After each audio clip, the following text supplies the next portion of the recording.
Breaking news Bhupalpally DTO Venkanna మృతిపై రవాణా శాఖ మంత్రి పొన్నం ప్రభాకర్ స్పందించారు.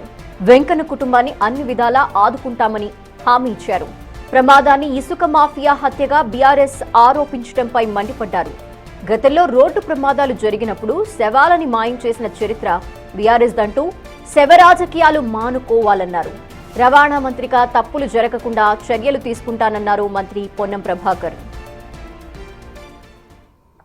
ప్రతి అంశాన్ని రాజకీయం చేసేటువంటి వాళ్ళకు గతంలో నాకు తెలుసు సిరిసిల్ల ప్రాంతంలో కావచ్చు, ఇంకొకటి యాక్సిడెంట్ చేస్తే 2 నిమిషాల్లో కుటుంబాన్ని మేనేజ్ చేసి శవాన్ని తొలగించి పంచనామా లేకుండా చేసినటువంటి పరిస్థితి గతంలో ఉండే. ఇక్కడ మేము మళ్ళీ చెప్తా ఉన్నాం, ఆ కుటుంబాన్ని ఆదుకుంటాం, ఆ జరిగిన సంఘటన మీద విచారణ చేస్తాం. దురదృష్టకరం, శవ రాజకీయాలొద్దు.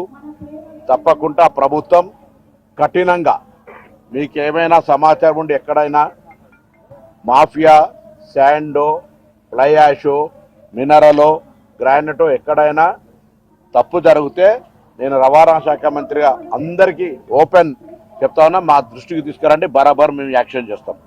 కానీ నిన్న జరిగిన సంఘటన ఆయనకు 3-4 ఏళ్ల నుంచి పనిచేస్తున్నంటే ఎవరితోనైనా వ్యక్తిగత కక్ష. ఆయన 15-20 రోజుల కింద జగిత్యాల నుంచి ట్రాన్స్ఫర్ చేసిండు. కాబట్టి ఏదేమైనా సరే అన్ని విచారణ చేస్తాం, ఆ కుటుంబాన్ని ఆదుకుంటాం. ఇది మాకు వ్యక్తిగతంగా కూడా, ఎందుకంటే మా డిపార్ట్మెంట్కు సంబంధించిన ఒక ఎంబీఏ చనిపోవడం యాక్సిడెంట్లో అంటే బాధ కలిగిస్తున్నటువంటి అంశం. భూపాలపల్లి ఏరియా ఆసుపత్రికి joint transport commissioner Chandrashekar Goud చేరుకున్నారు. ప్రమాదంలో మృతి చెందిన డీటీఓ వెంకన్న కుటుంబ సభ్యుల్ని పరామర్శించారు. అంతకుముందు వెంకన్న భౌతిక కాయాన్ని సందర్శించి నివాళులు అర్పించారు. ప్రమాదం జరిగిన తీరును, దానికి గల కారణాల్ని, అక్కడి సిబ్బందిని, పోలీసులని స్వయంగా అడిగి తెలుసుకున్నారు.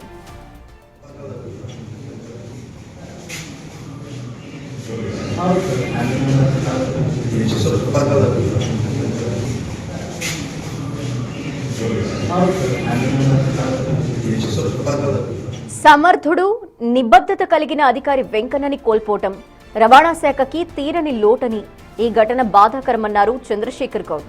ఘటనపై పోలీసులు అన్ని కోణాల్లోనూ దర్యాప్తు జరుపుతున్నారని, పూర్తి వివరాలు త్వరలోనే వెల్లడవుతాయని చెప్పారు. అయితే అక్కడి నుంచి వస్తున్నటువంటి లారీ, ఎందుకంటే ఈయన 15 రోజుల క్రితమే సాధారణ బదిలీలో భాగంగా జగిత్యాల నుంచి భూపాలపల్లికి రావడం జరిగింది. 15 రోజులు 20 రోజుల్లోనే రావడం జరిగింది.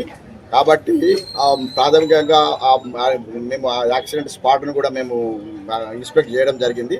ఆ నేరోగా రోడ్డు ఉండడము, అక్కడి నుంచి వేరే హార్వెస్టర్ను సీజ్ చేస్తూ హార్వెస్టర్ కూడా ఆ రోడ్డు నుంచి ఇటు రోడ్డు రావడము, ఆ దూరం నుంచి వస్తున్నటువంటి లారీని ఆపాలని చెప్పేసి మన వెంకన్న గారు చెప్పడంతో ఆ లారీ వచ్చేసి సడన్గా ఢీకొన్నట్టు అక్కడ ఉన్నటువంటి సాక్షులు, సెక్యూరిటీ గార్డ్స్ అనేది చెప్తా ఉన్నారు.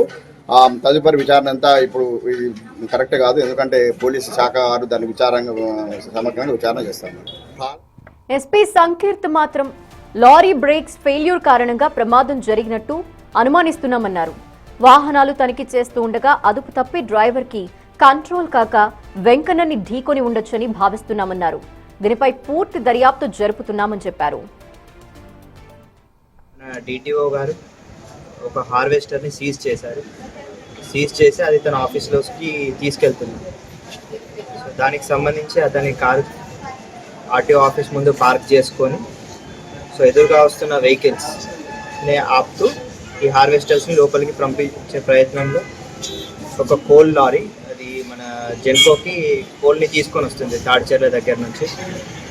సో ఆ లారీ ఏంటి అంటే ఆ డ్రైవర్ సో స్పీడ్ కంట్రోల్ కాక ప్రజెంట్ అనుకుంటుంది ఏంటంటే maybe mechanical failure, break failure అయి ఉండొచ్చు అనుకుంటున్నాము. అది మోటార్ వెహికల్ ఇన్స్పెక్షన్ రిపోర్ట్ ఇచ్చిన తర్వాత అది కన్ఫర్మ్ అవుతుంది. బట్ సోఫార్ మేము అనుకుంటుంది maybe mechanical failure, speed control కాక లేకపోతే బ్రేక్ ఫెయిల్యూర్ అయ్యి అతను మన డిటిఓ గారిని హిట్ ఇవ్వడం జరిగింది.